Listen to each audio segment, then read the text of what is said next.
घने जंगल के बीच दो विशाल परछाइयां आमने सामने खड़ी थीं। एक तरफ था भयानक राक्षस बकासुर, जिसकी आंखों में क्रोध जल रहा था, और उसके सामने बिल्कुल शांत खड़ा था एक योद्धा। उसके चेहरे पर न डर था न घबराहट। वो था भीम। बकासुर गुर्राते हुए बोला, मेरे भोजन को छूने की हिम्मत कैसे हुई तुम्हारी? भीम हल्की मुस्कान के साथ बोला, भोजन तो बस शुरुआत है, आज तुम्हारा आतंक भी खत्म होगा। और उसी पल दो महाशक्तिशाली योद्धा एक भयानक टक्कर के लिए तैयार खड़े थे। बहुत समय पहले जब हस्तिनापुर के राजकुमार पांडव अपने शत्रुओं से बचते हुए गुप्त जीवन जी रहे थे, तभी वे अपनी माता कुंती के साथ एक छोटे से नगर में आकर रहने लगे। उस नगर का नाम था एक चक्रा।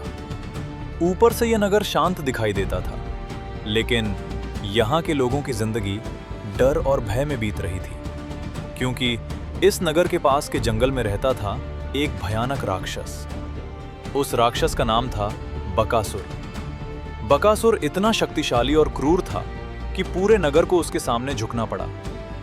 उसने एक भयानक नियम बना दिया था।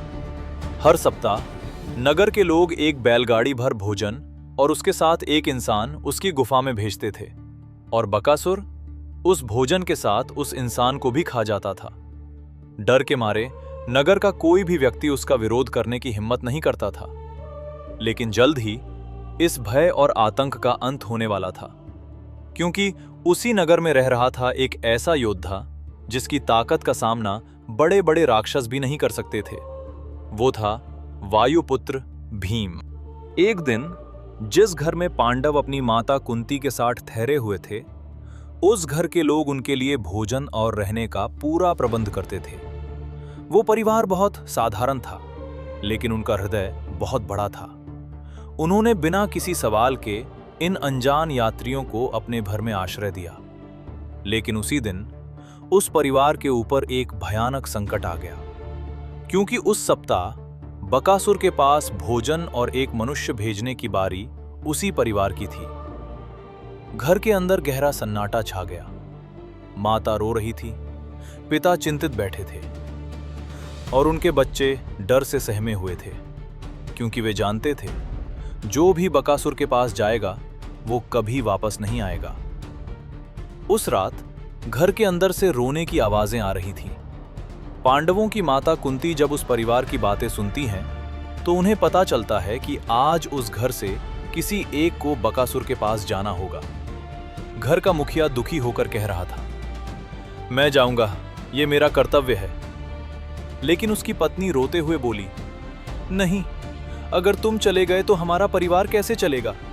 मैं जाऊंगी। पूरा घर दुख और भय में डूब गया। तभी कुंती आगे बढ़ी और शांत स्वर में बोली, आप चिंता मत कीजिए, आज आपके घर से कोई नहीं जाएगा। सभी लोग हैरानी से कुंती की ओर देखने लगे। कुंती ने दृढ़ स्वर में कहा, आज बकासुर के पास जाएगा मेरा पुत्र भीम। अगली सुबह पूरा एक चक्रा नगर उस घर के बाहर इकट्ठा हो गया। हर किसी के चेहरे पर चिंता और भय साफ दिखाई दे रहा था, क्योंकि आज एक बार फिर बकासुर के पास भोजन की गाड़ी भेजी जानी थी। लेकिन आज उस गाड़ी के साथ जाने वाला व्यक्ति कोई साधारण मनुष्य नहीं था।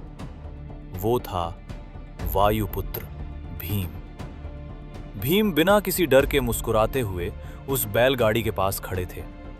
उनके चेहरे पर ना भय था न चिंता, जैसे ये सब उनके लिए एक साधारण काम हो। गांव के लोग उन्हें आश्चर्य से देख रहे थे, क्योंकि पहली बार कोई व्यक्ति बकासुर के पास डर के बिना जा रहा था। भीम ने गाड़ी को पकड़ा और मुस्कुराते हुए बोले, चिंता मत करो, आज इस आतंक का अंत होने वाला है। ये सुनकर पूरा गांव आशा और आश्चर्य से भीम को देखने लगा, क्योंकि आज एक राक्षस का अंत होने वाला था। घने जंगल के बीच बकासुर की गुफा के सामने भोजन से भरी हुई गाड़ी आकर रुकती है। गाड़ी के साथ भीम वहां पहुंच चुका था। लंबा सफर तय करने के कारण भीम थोड़ा थका हुआ था। चारों तरफ शांति थी। बकासुर अभी तक वहां नहीं आया था। गाड़ी में बहुत सारा खाना रखा था, सैकड़ों रोटियां, चावल के बड़े मटके, दाल के घड़े, फल और कई तरह के पकवान। भीम ने गाड़ी की तरफ देखा। उसे भूख लगी थी। वो आराम से गाड़ी के पास बैठ गया और खाना खाना शुरू कर दिया। पहले रोटियां, फिर चावल, फिर दाल। भीम बड़े आराम से एक के बाद एक पकवान खाता गया। धीरे धीरे गाड़ी में रखा सारा खाना खत्म होने लगा। कुछ ही देर में गाड़ी का पूरा खाना खत्म हो गया। भीम संतुष्ट होकर वहीं बैठ गया और बकासुर का इंतजार करने लगा। गुफा के अंदर से विशालकाय बकासुर बाहर निकलता है। वो उम्मीद करता है कि हमेशा की तरह भोजन से भरी गाड़ी उसका इंतजार कर रही होगी। लेकिन जैसे ही उसकी नजर गाड़ी पर पड़ती है, वो ठिठक जाता है। गाड़ी पूरी तरह खाली थी। फिर उसकी नजर जमीन पर पड़ती है। वहां भीम आराम से सो रहा था। ये देखकर बकासुर क्रोध से जोरदार दहाड़ता है। दहाड़ की आवाज से भीम की नींद खुल जाती है। भीम उठकर खड़ा होता है।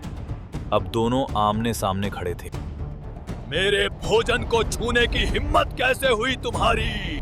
भोजन तो बस शुरुआत है। आज तुम्हारा आतंक भी खत्म होगा। जंगल के उस खुले मैदान में भीम और बकासुर आमने सामने खड़े थे। बकासुर क्रोध से दहाड़ता है और भीम पर झपट पड़ता है, लेकिन भीम बिना डरे उसका सामना करता है। भीम अचानक आगे बढ़ता है और बकासुर के चेहरे पर जोरदार मुक्का मारता है। वार इतना तेज था कि बकासुर की नाक से खून निकल पड़ता है। गुस्से में बकासुर भीम पर पलटकर हमला करता है। वो अपने विशाल हाथ से भीम को पकड़ने की कोशिश करता है, लेकिन भीम तेजी से बच जाता है। दोनों महाबली एक दूसरे पर वार करने लगते हैं। कभी बकासुर हमला करता है तो कभी भीम उसे पीछे धकेल देता है। जंगल का मैदान दोनों के भयंकर युद्ध से गूंज उठता है। बकासुर पूरी ताकत से भीम पर झपटता है, लेकिन इस बार भीम उसका हाथ पकड़ लेता है और पूरी ताकत से उसे जमीन पर पटक देता है। धरती पर गिरते ही बकासुर उठने की कोशिश करता है, लेकिन भीम उसे मौका नहीं देता। भीम उसे पकड़कर लगातार कई वार करता है। अब बकासुर कमजोर पड़ने लगता है। अंत में भीम अपनी पूरी शक्ति लगाकर बकासुर को जोर से जमीन पर पटक देता है। इस बार बकासुर उठ नहीं पाता। जंगल का वो आतंक हमेशा के लिए समाप्त हो जाता है। कुछ समय बाद जब यह खबर एक चक्रा गांव पहुंचती है, तो पूरे गांव में खुशी की लहर दौड़ जाती है। सालों से जो भय लोगों के दिलों में था, वो आज खत्म हो चुका था। अब एक चक्रा गांव बकासुर के आतंक से हमेशा के लिए मुक्त हो चुका था। और इस तरह महाबली भीम ने एक पूरे गांव को भय से आजादी दिलाई। ऐसे ही और दिव्य वीडियो देखने के लिए लाइक, शेयर और सब्सक्राइब करना मत भूलिए।